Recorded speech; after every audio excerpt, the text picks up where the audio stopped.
So a fan on Twitter asked James Gunn, who is the co-CEO of DC Studios, if Warner Brothers gave James Gunn any sort of notes when it came to writing and finishing the script on his upcoming film, Superman Legacy.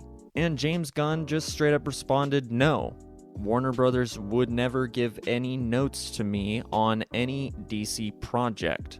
As ever since I have been here, DC and Warner Brothers are two separate entities. If you are a Warner Brothers fan or a DC fan, and you've been following DC for the last 10 years, ever since the announcement that there was going to be a sequel to Man of Steel, I feel like DC has been nothing but reactionary and has just been in shambles. Certainly, they've put out a number of great movies, a number of movies that I've really liked, a number of movies I love, and some movies that were a little disappointing, and a lot that made a bunch of money at the box office, some that didn't. But overall, Warner Brothers as a company has just been in such turmoil for the past decade, and DC has struggled every single time because of it. Whether or not it was because the regimes were changing, whether the owner of Warner Brothers was changing, or whether or not the new chairman or the new board decided to make a shift for the overall vision of DC because something at Marvel was doing really well and they were reactionary and wanted to emulate Marvel and wanted to rush and catch up to Marvel, as opposed to hiring somebody to just tell their vision and let it play out without getting involved, without mandating a list of characters or a list of events that have to take place in your movie, without removing 30 minutes of footage, without tampering with your films. This is not going to happen for the future DC films. Certainly, every director that makes a film for DC Studios and under James Gunn and Peter Safran are going to have to follow James Gunn and Peter Safran's vision.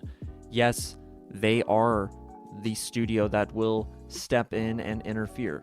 There will still be technically studio interference with DC movies, but that studio interference will not be coming from Warner Brothers. And whether you love James Gunn and think he's the greatest director of all time, or just really love his comic book movies, or if you're really pissed at him for not bringing back Henry Cavill and you don't care about his future DC movies, doesn't matter which side of that fence you are on. If you're a DC fan, you should love the fact that we have a DC Studios, because James Gunn will not be here forever. In fact, he probably won't even be here for the next 10 years. He's got this plan for the next 8 to 10 years, but who knows if he's even going to be here for that long. He may, but he might not. But either way, future DC movies now have 2 ways of being released. Hell, 3 ways. One, under Warner Brothers Films division, if nothing else at all. Number 2, DC Elseworlds label, where a director who is a very artistic director, who has a very particular vision for a single character or franchise title, wants to come in. That is also a potential possibility. But DC Studios, as its own film division, will be dedicated to its own properties, their own characters, to Batman, to Superman, to The Flash, Wonder Woman, the Justice League, the Justice Society, the Justice League Dark. Every single DC property will be a priority to DC Studios. And right now, the only 2 people that are in charge of that studio technically is James Gunn and Peter Safran, really, when it comes down to the major decisions. So whether or not James Gunn and Peter Safran are here for the long run or not, and I'm rooting for them, I hope that they are. I hope that the DC studio, or the DC slate that they've revealed, will blow the MCU out of the water. But if it doesn't, and they aren't here for the long run, at least now we have a DC franchise, a DC studio, a film studio dedicated to characters from DC Comics that will never be just a marketing product for some WB executive. Sure, David Zaslav, yes, and the WB chair or board, sure, and all of its investors, sure. But never again will a WB executive get to release a DC film before it should be, before its visual effects are finished, and it's basically a Frankenstein cut of what it should have been, and gets released before it should, just so that executive can get a bonus before an upcoming merger. That will never happen again.